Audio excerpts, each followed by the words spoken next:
Good evening friends. ఉదయం నుంచి video రాలేదనుకుంటున్నారా? ఉదయం నిద్రలేసి టిఫిన్ చేశానండి. టిఫిన్ చేసిన తర్వాత అప్పటికప్పుడు ఆలోచన వచ్చింది, సింగరాయకుండా నేను ఒక్కనే పోయేస్తాను, చాలా రోజులు ఇంటికి పోయి రాక, ఈ మధ్య ఇల్లు మార్చడం అడవడి వల్ల అని అంటే మా ఆవిడ నేను ఒప్పుకోను, నేను కూడా రావాల్సిందే ఉంది. లేకపోతే అమ్మాయిని తీసుకుపోమంది, నన్ను ఒక్కనైతే పంపించరు వీళ్ళు. మా అమ్మాయిని తీసుకుపోమంటే మా అమ్మాయి కాసేపు ఆగి మీరు ఇద్దరు పోయిరండి అంది. ఈ కన్ఫ్యూజ్ గడిపేది వల్ల నిదానంగా 10:30కు బయలుదేరాం. కనిగిరి నుంచి 10:30కు బయలుదేరితే ఒక్కొక్క చినుకు రాలుతుంది. వర్షం పడిద్ది నాన్న అంది మా అమ్మాయి. ఈ వర్షం పడే వర్షం కాదు అని చెప్పి నేను మా ఆవిడ ఇద్దరైతే సింగరాయకుండా బైక్ మీద అయితే జర్నీ స్టార్ట్ చేసాం. పోతా పోతా బస్టాండ్ సెంటర్లో 300 రూపాయలు పెట్రోల్ కొట్టించుకొని ఇంకా అక్కడి నుంచి మా జర్నీ అయితే సాగింది. రోడ్లు అయితే తీయలేదు, రోడ్లు తీస్తే పెద్దగా ఇంట్రెస్ట్ చూడటం లేదు కాబట్టి చిన్నగా నిదానంగా 60 కిలోమీటర్ల స్పీడ్ మీద నా బైక్ మీద కరెక్ట్గా ఇక్కడ 10:30కు బయలుదేరి సింగరాయకుండా 11 గంటల 45 నిమిషాలకు వెళ్ళడం జరిగింది. ఎంతో ఆశగా పోయాము, ఆ మునక్కాయలు ఉంటాయని. ఎట్లా ఉండవని మాకు తెలుసు. పోయినసారి ఒక్కాయ దొరికింది, ఈసారి ఒక్కాయ దొరికింది. ఆ ఒక మునక్కాయ కోసి ఇంటి పరిస్థితి చూడండి. పోయినసారి 2 అరటి చెట్లు కొట్టేశాను. అవి ఎప్పుడో అది ముదిరిపోయిన చెట్లు, ఇంకా 3 ఉన్నాయి. మూడిట్లు ఇంకా ఆ కింద కొట్టేసిన చెట్లు పిలకలు పెట్టుకుంటూ వచ్చినాయి. భోజనానికి అయితే ఇబ్బంది లేదు, అరిటాకులు ఫుల్గా ఉండి పచ్చగా రాధా మనోహర్ చెట్టు బాగా విస్తరించిపోయింది ఆ మూల మీద, వాయుమూలలో. ఇటు పక్క చూస్తే ఇంటి ముందు సీతాఫలం చెట్టు, కొట్టేసిన చెట్టు మళ్ళీ పెరిగింది. ఇంక ఇంటి ముందు కొంచెం కొంచెం గడ్డి మొలిసిందండి. ఇక నాకు ఈ ఇంటికి వచ్చి ఆ ఇల్లు వరకు జిమ్ముకొని, ముందు పక్క పంచ వరకు జిమ్ముకొని వెళ్దామని అనుకున్నాను, ఎమ్మటినే పోదాం అనుకున్నాను. కానీ ఇక్కడికి వచ్చిన తర్వాత మటుకు అది సాధ్యపడే పనే కాదు. ఎందుకంటే మన ఇంటిని శుభ్రంగా ఉంచుకోకపోతే మనసంతా బాధగా ఉంటుంది. ఇంకా ఇంకా లాభం లేదని చెప్పి హెల్మెట్ తీసేసి ఇక ఇదంతా శుభ్రం చేయాలని ఒక ఉత్సాహం మీద ఉన్నాను. ఒకసారి భోజనం చేస్తే బాగుండేదేమో. భోజనం చేస్తే 12 గంటలకు వస్తుంది కదా. నేను ఎప్పుడు రాంగులోనే వాటర్ బబుల్ తెచ్చుకునేవాడిని. ఈసారి వాటర్ బబుల్ కూడా తెచ్చుకోలేదు. ఇంకా తలుపులు తీయాలంటే బల్లులు ఉంటాయి లోపల, మా ఆవిడికి భయము. తలుపులు తీసి బల్లులు అయితే ఉండే లోపల. ఆ కిటికీ ఏదో ఒక ఎవరో నెట్టినట్టుగా కొంచెం ఓపెన్ నెట్ కనపడింది. దాన్ని చూసి ఇక లోపల పోయి దాన్ని జాగ్రత్త చేసామన్నమాట. మనం ఇంటికాడ ఉండకపోయినా ఇళ్ళ మధ్యలో ఇల్లేలే, ఇబ్బంది ఏం లేదు. చుట్టుపక్కల ఇల్లు ఉండే, అటు ఇల్లు ఎదురు ఇల్లు అంతా మా వాళ్ళే. అక్కడ ఎక్కువ మా ఎదురిల్లు మా వాళ్ళదే, వెనక పక్క మన వాళ్ళ ఇల్లే ఉండే. ఇంకా రాంగిలో లోపలికి వచ్చి ఒకసారి ఇల్లు అంతా చెక్ చేసుకొని ఇంకా కిటికీ రెక్కలు తీసి ఇక మా అమ్మగారికి ఒక నమస్కారం పెట్టి, అన్నట్టు చెప్పను మర్చిపోయాను, మా అమ్మగారు ఈ నెలలోనే చనిపోయారు. జూలై నెల 27వ తారీఖు గురువారం రోజు. ఇంకా ఈ నెలలోనే కాబట్టి ఇక వచ్చి ఇల్లు శుభ్రం చేసుకోకపోతే మా అమ్మకైతే చాలా ఆ ఇంటి మీద చాలా వ్యామోహం, చాలా ప్రేమ అనమాట. మేము అప్పుడు కనిగిరి వచ్చినా కానీ సాయంత్రానికి ఇంటికి వెళ్ళిపోయేది. ఆమెకు ఇల్లు అంటే అంత ఇష్టం. ఒక నమస్కారం పెట్టుకొని వచ్చినప్పుడు ఇల్లు శుభ్రం చేసి మళ్ళీ వచ్చేటప్పుడు మా అమ్మకి బాయ్ చెప్పి వస్తానమాట. ఈడేందో సెంటిమెంట్కి చెప్తున్నాను లేదండి, మా అమ్మ అంటే నాకు చాలా ప్రేమ. మా ఇద్దరికి మాటలు కుదరగా కానీ ఒకరంటే ఒకరికి విపరీతమైన ప్రేమ. ఆమెకున్నది నేను ఒక్కనే కొడుకుని, నాకు దిక్కు మా అమ్మే అన్నమాట. ఏ బాధ వచ్చినా ఏ కష్టం వచ్చినా మా అమ్మకే చెప్పుకున్నాను అప్పట్లో.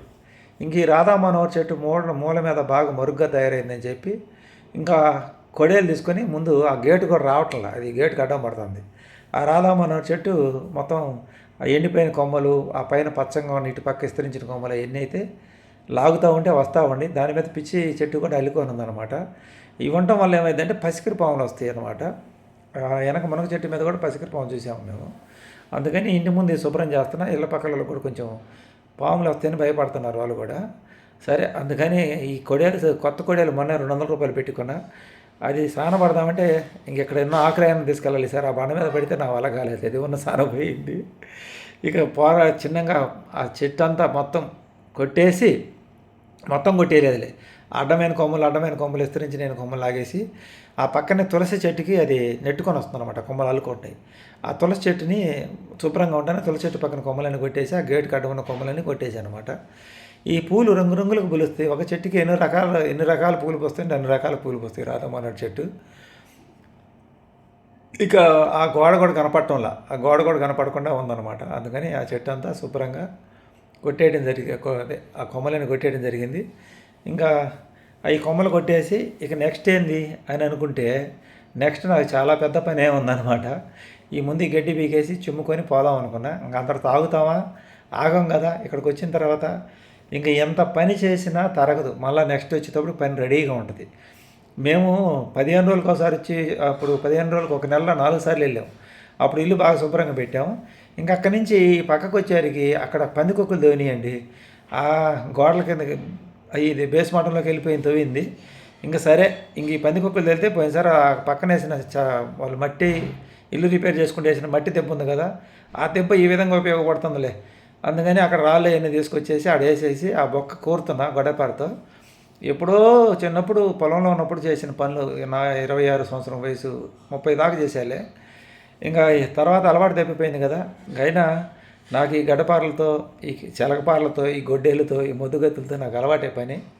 అయితే ఆ పందికొక్కులు తవ్విన ఆ రంధ్రాలన్నింటినీ బాగా పూడ్చా. ఎంతవరకు సచ్చు ఉందో అంతవరకు ఆ గడ్డపారతో పెళ్ళగిచ్చి దాంట్లో ఇటుకి రాలేసి కోరాను అనమాట. ఇంకా అక్కడి నుంచి ఇంకా నెక్స్ట్ ఏం చేయాలంటే ఇది ఒక అరటి చెట్టు పోయినసారి మొత్తం 4-5 చెట్లు ఉండే, అక్కడ 5 చెట్లే ఉండే. పోయినసారి 2 చెట్లు పెద్ద మాలను కొట్టేసా. ఇది మా అమ్మగారు ఉన్నప్పటి నుంచి ఉన్నాయి అనమాట. ఇంకా అవి ముదిరిపోయినాయి, అవి గెలలు కూడా వేసినా రావట్లేదు. అందుకని చిన్న గెల వేసి ఒక 4 కాయలు వేస్తే పనికి రాకుండా పోయింది అనమాట. ఈ అరటి చెట్టు ఇంకా 2 చెట్లు కొట్టేసా, ఇంకా ఒకటి ఉందన్నమాట. ఈ అంతకుముందు కొట్టేసిన చెట్లకి కింద పిలకలు వచ్చి బాగా ఆకులు వచ్చినాయి. ఆకులు ఎందుకంటే అరటి చెట్లు ఎందుకంటే మనకి ఆకులు మనం పోయినప్పుడు భోజనం చేయడానికి బాగుంటుంది అరటి ఆకులు.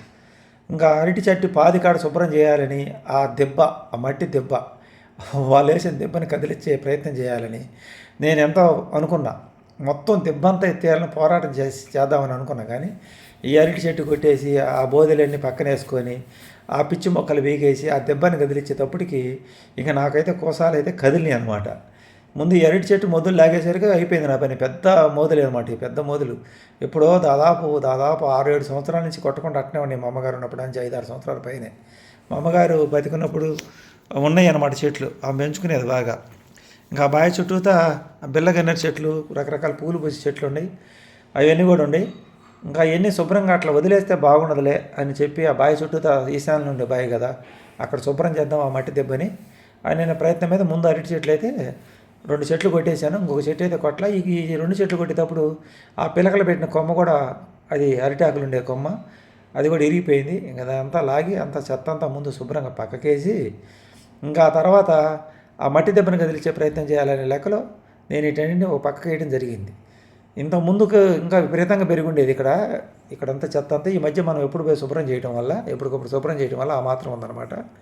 ఈసారి అయితే మనకి పిచ్చి చెట్లు కాకుండా అదేదో చెట్లు, అదే అంతకుముందు పిచ్చి మొక్కలని మొలిసాయి. ఈసారి పెలుసాకు అంటే మనకి మేకలు తింటాయి, బర్రెలు కూడా తింటాయి.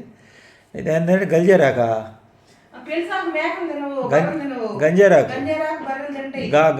ఉంది, పెలుసాకు ఉంది. పెలుసాకు అంటే దెబ్బలు తగిలినప్పుడు చిన్నప్పుడు పుండ్ల మీద ఆ రసం పిండేవాళ్ళు, పసుపు అది కలిపి పిండితే తొందరగా మానిపోతాయి అనమాట గాలి.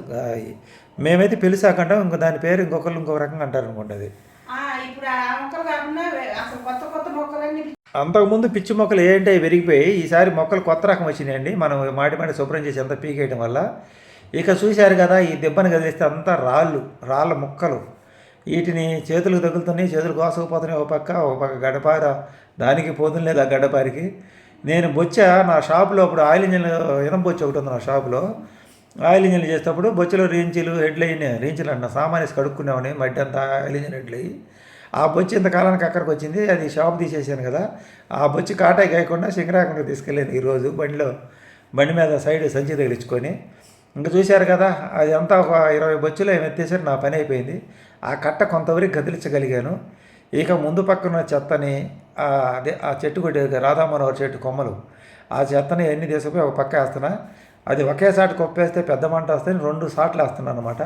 మాకు విశాలంగా స్థలం ఉండబట్టి మాకు ఇబ్బంది లేదు అంత లోపలే. అంతకుముందు చెట్లు చెప్పాను కదా, ఇక్కడ మట్టి పోసిన కాడ సపోటా చెట్టు ఉండేది, అది ఒక సీతాఫలం చెట్టు మళ్ళీ వస్తుంది అక్కడ. అవతల 2 కొబ్బరి చెట్లు ఉండేవి.